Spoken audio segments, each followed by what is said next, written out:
Guys, welcome back to the Smoking Business Podcast with Brendan Robinson. I got a special guest here today, co-founder, CEO of Newark Dispensary? Co-founder, yes. Okay. It's co-founder, CEO of Black-owned dispensary in Maplewood, New Jersey, Newark Dispensary. This is Giovanni Paul. Welcome, brother. Yes, thank you for having me. Nah, Appreciate man, it. super excited to have you here, man. There's so much I want to talk to you about. Your dispensary, your background, the state of cannabis in New Jersey right now. But I want to just kick it off like I kick everything off, man. Tell the people just who you are, where you come from, why you come from, and bring us up to speed to today. Okay. Giovanni Paul, as he mentioned, co-owner and founder of Noir Dispensary in Maplewood, first 100% black owned in the northern region to open up. And I'm in the cannabis space, I would say right now, going on 6-7 years. Started out looking for an entry into the game with the medical rounds in the 2019. And, we saw that was a bit not too risk averse for us. For so sure. we decided, my wife and I, to basically create our own seat at the table. Okay. What I mean by that is we started out with, that's when the hemp bill passed in 2019, so we saw an opportunity to get into the industry. Okay. And learn as we saw the progression of legalization coming. Okay. So because of that, so we decided to open up CBD shops, Okay. learn the retail space, learn how to manage teams, and basically learning the product from all facets, the product and the business from all facets, right? Okay. From cultivation to manufacturing, distribution to retail and wholesale. For sure. And with that, we basically opened up 9 locations in 3 different markets within the first year. Oh, wow. And that gave us a lot of opportunity, learning curves to get through. And fast forward, this is where we are now. The game was to plant the flags and to eventually convert as the states legalized. Man, you planted the flags, bought the ships, and wasn't Yes. messing around. Yeah, our approach is definitely unorthodox. It's not easy. We did it, I would say, from the reverse end. Most people, don't position themselves. They usually get in when the opportunity. But we saw that this was a long-term play, so we wanted to get in as early. And as you can see now with the real estate debacle going on, can't find real estate, territory is challenging. So we wanted to get in early and establish those relationships, the foundation, the customer base. We was building before we actually was executing For sure. the application. Yeah, I mean, listen, one thing we live by, man, is preparation meeting opportunity. Yes. And it seems like you and your wife really were prepared for the opportunity when it came. Yeah, well, at times it doesn't feel like it, but it's still a journey. But yes, that's everything we do. One of the things that I would say, especially within our community, you gotta have patience. For sure. Every investment, every endeavor, as much as we would want a home run, you just have to take your time. For sure. My background is in financial technology. Been doing that for 17 to 18 years. Oh, wow. Decided to give that up and to invest in myself. My wife's background is social work. She's longer in the game than me. Okay. She was doing it 18 to 20 years. And we decided to embark on this journey together. We resigned at the same time. So take me back to that day, okay? Your wife's doing 20 years of social work, a grind, right? You're doing 20 years of financial work, a grind. How do these two people go, you know what? We're going to dive headfirst, all in, into this space that is so stigmatized. How does that happen? That's a great question. Well, I'm an entrepreneur by heart. Okay. I've been investing since 13 years old. I was Oh, wow. establishing my businesses since then. Okay. Doing other things, just, real estate, stocks, portfolio. So I like to invest. I like to invest in myself. So my line of work is, when I was back in corporate, the professional field, it was basically helping out the 1%. And, I made connections, was looking at these reports, implementing, and my job was to save them money. And saving them, they were making multi-millions, hundreds of millions, and I needed to save them more money. And I'm like, how do I get into this? Yeah, real talk. How do I get into this? But, I would look at these reports and analyze, ask questions, and seeing everything they've done was for a 5, 10, 15, 20-year outlook. It was never like, I'm making this in 2 months. I'm making this in 2 weeks or, in 1 year. So putting that all in perspective, using my business acumen, looking with our discipline, my wife's discipline, and just my learning curve with corporate, right? Take what the good, learn from the bad, For sure. and then implementing that. And I just kept doing it. It wasn't easy. Just my endeavors, you get knocked down, you keep moving forward, and I just kept pushing, and getting better and better over time. And with that, it was like, I'm ready to take that leap forward and make 100% investment into myself. For sure. So, and that's what we basically transitioned and done. All right, cool. So we were talking about just the background and the day you and your wife made that decision. How did your family, your friends? I mean, like again, you guys have got good jobs. You're living good lives, and you're like, I'm gonna go do this now. Yeah, it wasn't easy. We were at the peak of our careers, but my wife and I we're not complacent people, and we always want more, right? That's just our limit is more, right? So, and we want more for us, we want more for our family, and we wanted that growth. And to see that real growth, we had to take the step out of working under someone and working for us, and then building our basically tree to grow into. I love when I talk to people that are partners that have a pre-existing relationship before being partners. Like me and my brother run our businesses together. Yes. We've been friends. We were 12 years old. Obviously, you and your wife been married for how long you been married prior to becoming these business owners. What was that transition like, just between you two, going through an industry where there's no blueprint, being one of the early settlers, for lack of a better term, and you're trusting her, she's trusting you. It's blind trust. What was that like for you two as a couple, as partners, just going through that transition from we leave work and now we're actually opening a cannabis store? The transition, I would say seamless, but with its hurdles, right? So there were learning curves, but what was the saving grace is the discipline and the faith in each other, right? Wherever I lack, she picks up and she's 100%. Wherever she lacks, I pick up and it's 100%. So we're not just stuck in a box, and we understand, like, hey, you can put it on paper and have a vision, but at times you need to pivot, and we're great at that, right? When things aren't going as planned, you have to adjust. Some people get stuck, and that's their demise. For us, is we look for those opportunities and avenues, and just to be frank and blunt, being in our community, things don't come easy. So just our growing up and experiencing discrimination and just being isolated, that I would say fashioned us to becoming who we are. We persevere, we're fighters, and we don't give up. If we set our eyes on something, we're going to pursue it. No, that's real, man. That's real. Speaking of blunt, man, did you want to hit this?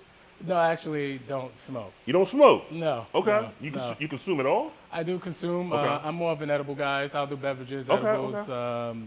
I'll do everything else but smoking. I'll try a vape every once in a while, but it's just the smoke I have never got used to it yet. Okay. Do you do it for like health reasons or? Both. Okay. Both. Okay.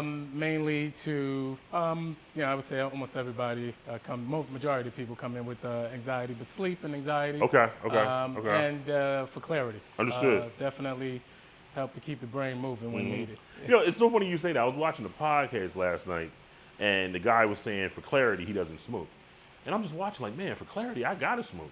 Like it just, for me, it opens up my mind and just gets me to see things in such a vivid way.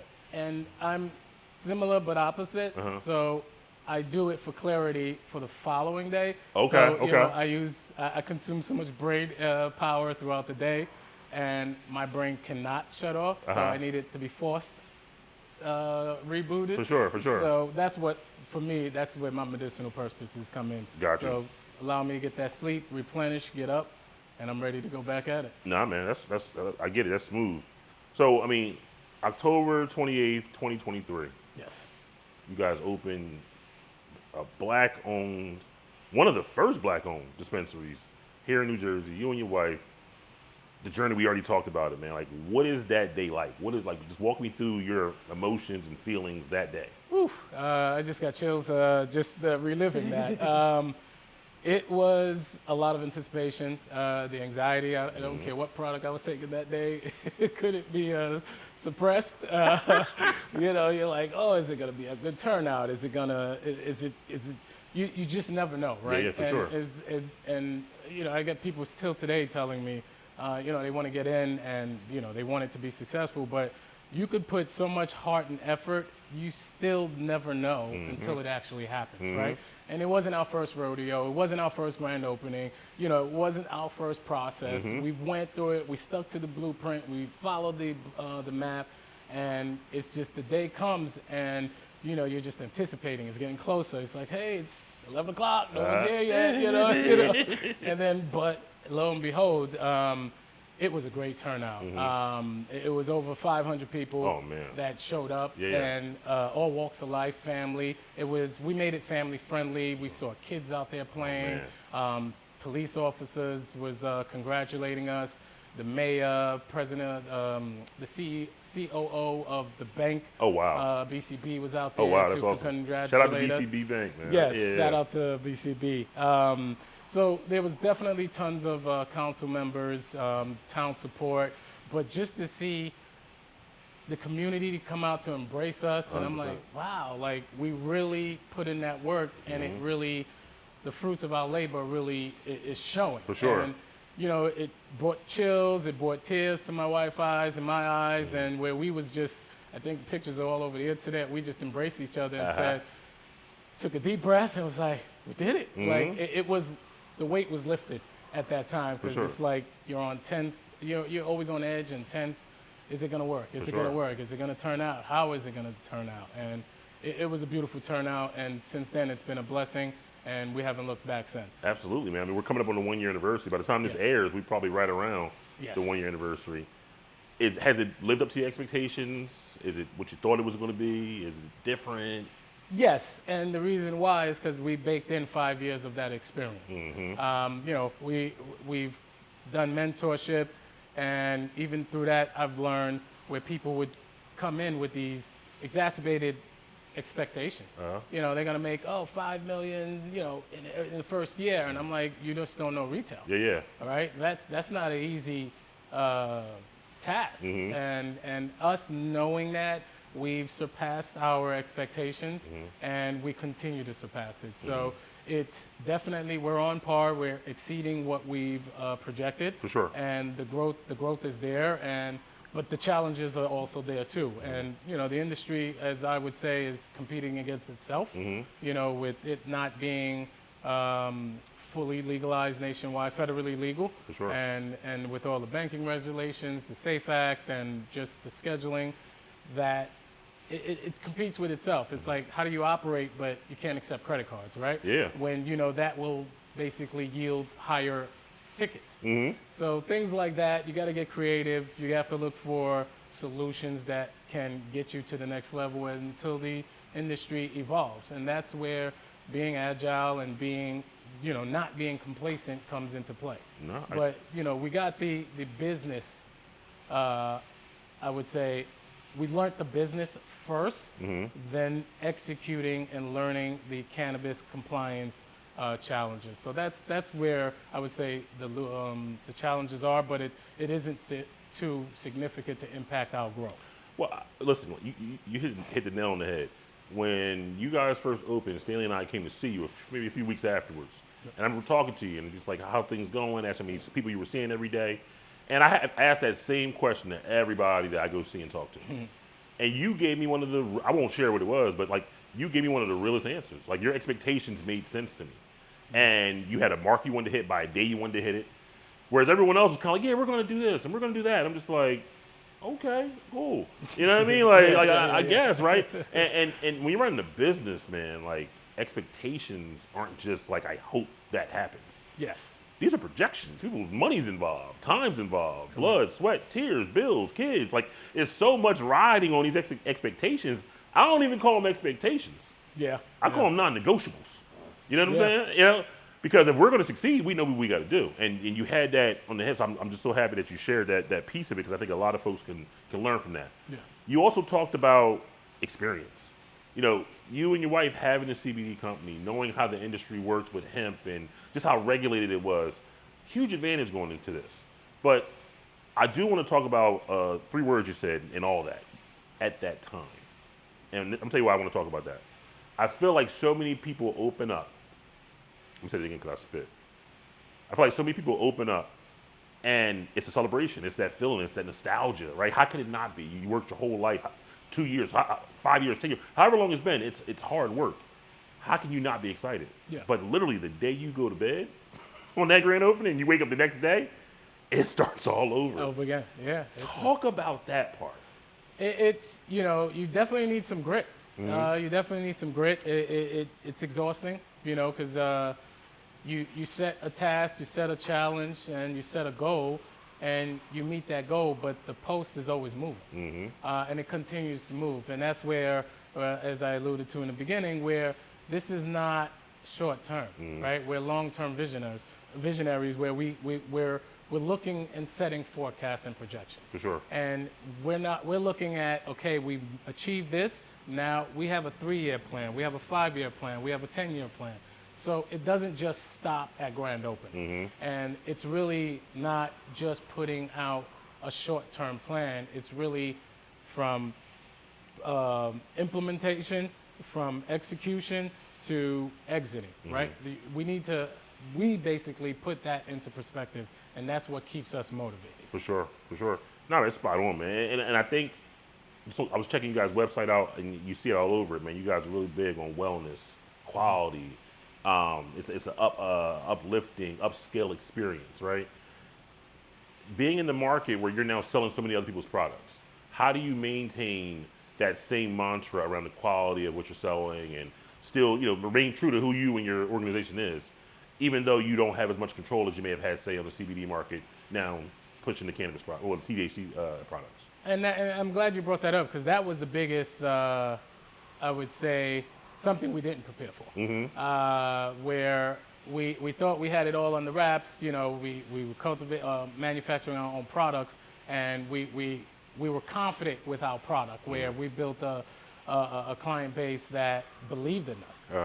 To come in and to transition into this role where when we're in the licensed market, now it's like dry goods, everything is sealed. I don't know how it looks. Like, we couldn't speak to it confidently. For sure. And that was very challenging in the beginning, where it's like, okay, you can't even open it. I'm wow, that was, running into customers asking detailed questions. Is it purple nugs? Is it, how is it? How does it taste? How does it smell? I'm like, I don't know. Sure. And you get samples here and there, but when you're ordering $30,000 worth of product, and you can't try them all in one shot to sell it, right? So you can try it. You can try it. So that is definitely one of the challenges. But then again, we had to become better, and we pivoted, right? So now is before we just go into the market blind, is like, okay, let's sit with these vendors. Let's go and meet these vendors. Let's go to their facility and really learn it. Let's go to other dispensaries and buy a couple of products here and there. Talk to people. So looking at the certificates and looking at the labs and putting it all together. So just creating a process around how we curate our menu, that's changed dramatically over the year. I would say within the first 6 months, we learned the hard way. But now we have a process now where if you see some of our reviews, you'll see we have one of the best curated menu in the area, because we're intentional, right? We don't just put everything on the menu. We look for quality products, and then the market also dictates what they want. So we pivot based on the market needs and basically on the education that we feel confident that we can promote this product and confidently bring it back in. For sure. Now, I mean, you talked earlier about, just your experience using cannabis and how you use it for, wellness pieces and whatnot, right? Like, kind of talk to me a little bit about cannabis as an alternative medicine, right? I'm someone that my mother, God rest her soul, used to call cannabis reefer. Yeah. You know what I'm saying? And me and my brother would be downstairs smoking, and she would call it that stuff. you know. But it was interesting because when I was like, you know, probably around my college years, she would actually let us smoke in the house in the basement because she was so afraid of me smoking out in the world and getting, you know, locked up for it.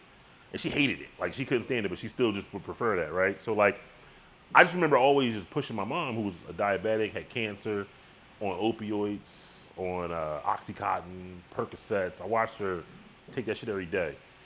And I used to push her like, Mom, like just try this weed. Like I get it. You know, in your day it was just the worst thing in the world, but like it'll make you feel better. And she just wouldn't do it, G. And probably like the last like 6 months of her life, she finally was all right. Let me try it. My mom, who was literally just a zombie every day on that shit, now she dancing, she's having a good time, and I just like, damn man, what if she would have started smoking earlier? Earlier. So like, I'm big on replacing opioids with cannabis. Like, what are your thoughts on it? No, that's one of the I would say the focal points of us getting into this industry. My wife had basically an accident, car accident, back in 2012, and she's big on natural and basically natural and healing medicine. For sure. And when she had her surgery, and the doctor would just send boxes and boxes, and I'm not even kidding you, like boxes of multiple of prescriptions. And you know, nothing was really explained. What is this for? What's that for? So we did our own research, and by when I say research, Google, and we like this one shuts left side of your brain. This numbs the half of your torso down, and we're like, wow, like this isn't healing. This is more debilitating than anything. Yeah. So we basically just was like, no, we're not doing that. And being around cannabis basically my entire life, growing up with it, but never consumed. Never consumed. For sure. You know, she was going through it even with her family, and that's when CBD was introduced to us. And we're like, what? Let's try it and see what that is. You know, it's a form of the plant, it was non-psychoactive. So we partook. That was one of our first times engaging into indulging. And from there we saw the benefits. The relief was there. The cognitive functions were still there. We saw that, you know, there was no side effects. Then that made us more curious, right? Yeah. So what else is out there? You know, what else is in the plant? You know, learning that that's just one minor in the, you know, or major compound in the plant, that, you know, there's much more. So that allowed us to explore and get more into the plant. And from then on, she's doing better, and you know, she uses it medicinally as well. And that just got us, you know, opened our eyes and got us more into it. For sure. That's awesome, man. Like, I love that story. How do we do that with the masses, right? Like, how do we take the folks that still think it's the devil's lettuce? And that was one of our goals and focus, right? We wanted to open up to inform the masses. We're like, this is great. And when the legalization came about, we figured that was an opportunity to do that. So we came in with a goal. You know, my wife loves helping people, right? And so we leverage her skills to be, you know, to transition into this role, which she's still doing what she has a passion for. And similar to me, I'm more of the financial and technical side, but I was still helping and building others and to becoming better and to, you know, to enhance their quality of life. For sure. So it's still, you know, those transitional skills, we took that over and said, brought it into the cannabis space and said, we need to inform the masses. And it's a slow drip, it's a slow grind. This is why we're active in the community. We you know, participate in mentorships. We do workshops. If you look at 90% of our reviews on Google, it's about, I love coming here because they always educate. I'm not sure if it was you, but another person came into our shop, was like, you know, you're like the only shop that have marketing material on education. Yeah, real talk. No one does. And Yeah. I was like, really? Yeah. What, you know, like, how are people going to know what's what, you know? And we get customers all the time stating that, you know, I've been doing this since the 60s, 20 years. And I'm like, okay, so what do you like? You want this, sativa, hybrid, indica? Like, what do you want to feel? How do you want to feel? For sure. You For know, sure. For sure. What triggers that response, you know, the chemistry in your body? And then, I don't know, what you got? And, you know, now it's like, okay, let's bring it down. Let's educate. For and sure. then I'll show you the options. Absolutely. And people love that because they want to feel heard, and customers want to feel appreciated. So now when they come in, and we know we may not be the only shop that they're going to shop at, they could go elsewhere and be educated. So it's a slow drip, and it's going to take some time, but eventually it's going to take control. No, man, that's awesome, man. So, like, someone that comes in your shop that's never done cannabis a day in their life, they walk in there and they say, "Hey, G, hey, whoever they're talking to."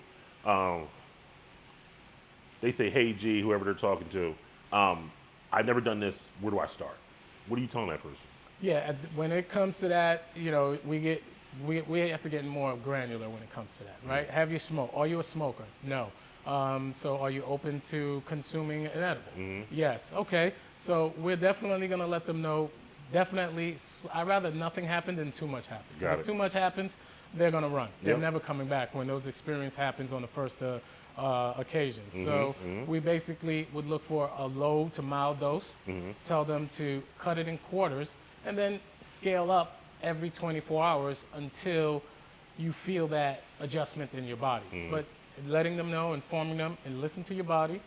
But if you take this is what you should anticipate, and allow your metabolism to basically process within the 1 to 2 hour time frame, and do not add more within a 24-hour period. So we give them these instructions. Some don't always listen, but we give them these instructions. But for the most part, when we provide this information and this education, customers, the results, 10 out of 10 usually happens as expected. For sure. And that gains the confidence of the customer, gains the confidence of the product, and then it gains the confidence and makes us more authority in the space. For sure. And it just creates that ecosystem in the cannabis industry. Nah, man, that's awesome, brother. I mean, listen, I love the fact you're leading with education. I love the fact that you're sticking true to what you've been doing even prior to getting into the opening the war and your experience with the CBD company. Looking at I believe it was My CBD Organics. Yes. Yeah. Just the way you you've been so consistent with the way you've gone about running your business. I want to just thank you for that. I appreciate it. Thank you. I want to back up a little bit from the micro and look more macro, and just talk about New Jersey cannabis as a whole, right? You're someone again that's been in this thing from the jump. You even applied back in 2019. What are your thoughts on the industry as a whole? Like, I see so many dispensaries open up. I see so many people kind of coming and almost going already. And I'll see someone like yourself that had those expectations, that had that roadmap, that seems to be riding that roadmap, right? Right. And if you're stressing, brother, you're doing a good job of faking it. You know what I'm saying? Because you guys are shining through the process, man. Just what do you think about the whole industry right now in New Jersey? It's good and scary at the same time. Okay. When I did the mentorship for the state, going through it with the mentees, they came in with high expectations. Oh, we got a grant, we got free money, like it's gonna be easy, a walk in the park. And when my wife and I poured our hearts into wanting to see them succeed, right? So as we go around, we talk to people, not even just the mentees. Hey, let's come by the shop. Let's come sit for a few hours. Let's talk, ask questions. But as we're going through it, people have these high expectations where they're basing their expectations off MSOs, which had a 5-year head start, right? No, most people don't put that in perspective. You had 5 basically companies, and it was only 9 to 10 for 5 years serving 9 million people. Real talk. Right? And people don't put that in perspective. But as the market expands, the market share is going to dwindle, and you just have to find your lane at that point. So when when basically getting into the weeds of things and getting into the budgeting, getting into the planning, everyone is starting to see, once we give them the reality, like, these numbers don't correlate to what you're saying.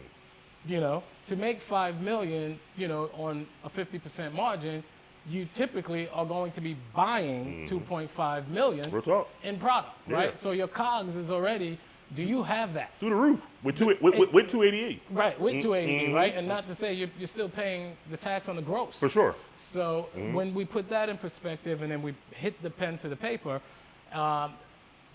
most people need or visual, right? And we have to illustrate it for them. So once it's on paper, we put it on charts and make it colorful. They're like, wow, it looks like I need a partner. Yeah. You know, Yeah. I don't know if I could do this. Yeah. And now when you put that in perspective, even if you have the money, well, if you don't have the money, you have to go take out a loan. Now you have to combat against that interest rate and succeeding, right? So there's so many factors that people don't put in to where it's like, this is not an overnight process. You know, you really have to go in knowing what's your exit strategy. Most people go in thinking they're going to be a millionaire. There's not really one investment that makes you a millionaire overnight, Real talk. right? You know, the average successful person has multiple streams of income. So coming in thinking you're just doing this one thing and then that's it, it's no longer an investment, it's a job. Yeah. So it's really mindset, it's really planning, it's really developing a core team, it's really, you know, being disciplined and executing, and, you know, it's a package deal. For sure. And you have to really have that vision and put it together. You know, yes, you know, when the fad of, you know, I'm in the weed business is over, and I give that about 2 to 3 years, the dust will settle and you're going to see who was really in the game to establish a business. Couldn't agree more, man. Couldn't agree more, man. Well, listen, before I get you out of here, what's next for you, man? I mean, I know you're an aggressive entrepreneur, so I know you got something brewing up. Yeah, so there's a number of things. Right now, we're trying to. Right now, we're stabilizing our solutions. That's one thing. I'm like, wow, I should have gotten to that space with the ancillary products. But stabilizing our solution, growing our staff, definitely building our brand, coming out with our line, adding on delivery, and definitely opening more outlets. That's so awesome, that's where we want to be, and then eventually doing wholesale as well. So we definitely have like a 5-year plan, roadmap that, you know, we're not looking to be the first. We are just looking to be the best at what we do within our capacity. Nah, man. Well, listen, man. Thank you, your wife, everything you guys do, the leaders you are, the mentors you are, the examples you are. You know, appreciate I can't emphasize enough, man. Like I know we get caught in the weeds, pun intended, but like you're making history, man. You know, there's a lot of people watching, man. So we appreciate that. Where can the folks find you on socials?